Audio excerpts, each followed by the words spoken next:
tignan niyo yung budget hearing ng Senate. Sinabi ko na yun.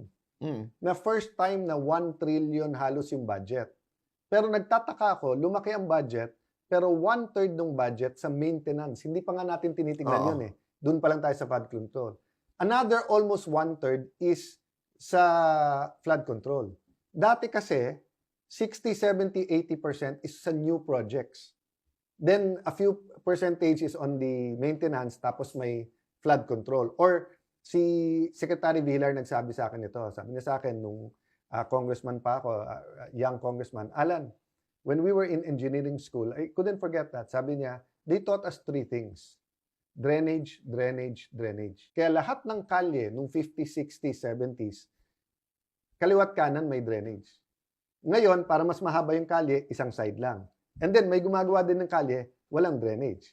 And then, yung ibang ilog, tinabunan or subdivision na ngayon or whatever, and then yung mga dapat hindi kuha na ng puno, kinunan. So, nagkagulo na ngayon.